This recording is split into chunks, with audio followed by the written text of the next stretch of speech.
You're hanging out with the Rockman at Comic-Con. Man, in my booth, Chris Jericho. Yes. What a crazy day it is, huh? Yeah. I just saw Gillian Anderson over there. I didn't see her, but I saw her name. Yeah. I used to have a big crush on Scully. Dude, in I like. the 90s. She's my like. I've got. She's really? one of my hall passes. Really, one of your hall passes? Yeah. Well, maybe you should go over there and give her your number, or give George Takei your number. Oh He'd my. probably appreciate that too. Oh my.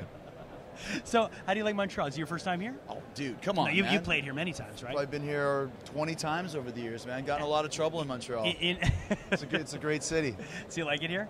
Oh yeah, I love. Yeah, First Comic-Con though. Yeah, well, first Comic-Con here, yeah. But been here many times for Fozzy and for WWE. Exactly. Great rock and roll town, great wrestling town, great Jericho town. And people love wrestling here.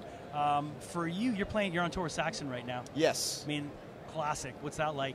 It's great, man. I mean, we obviously, if you're in a metal band, or you can't not be influenced by Saxon, legendary band. And what I like about them is their newer stuff is just as good as the older stuff. They're still a living, breathing, vital rock band. It's not like a nostalgia trip or resting on their laurels. So it's a good mix for us.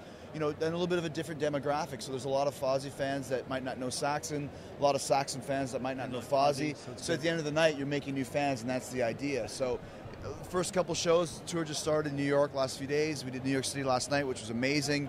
Come up here in Montreal and Toronto tomorrow. So it's a blast, man. Anytime you can go on tour with a band that you were influenced by and you're kind of peers of, it's always a special feeling. It's really, really cool. Yeah, it's cool.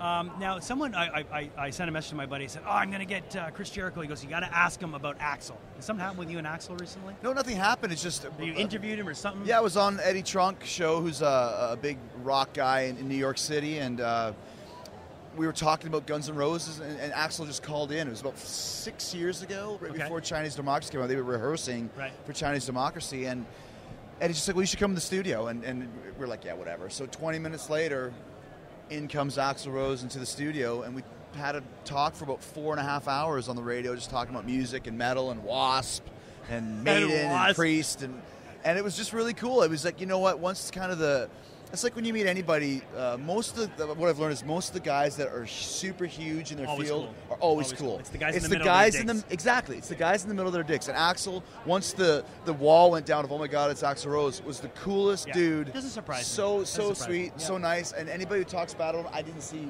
one. I'm sure he's had bad days, but for me, he was a great guy. And at the end of the night, he said, you know what, Chris, I'm really glad that you guys let me do this. It was so much fun. And it's like, you know, you just break all the shit down. You're just fans of music, which is why we all got into it in the first place. There's a band in Canada was really, really popular at one point called I Mother Earth. Yeah.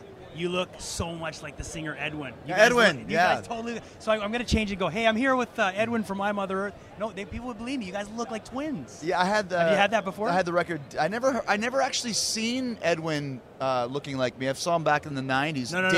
Dig was the record that I loved. Yeah. But that's, you know, it's funny. Edwin, I'm hoping that he's a decent-looking guy. Yeah, he is. Because it's better than being told you look like Gordon Ramsay, which is what I get quite a bit as well. Or fuck off! Yeah, or Bon Jovi, which is good. I'll take the Bon Jovi and the Edwin. The Gordon Ramsay, that's a little bit of a fucking cut down.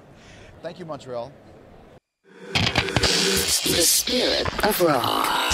CHOM 97.7.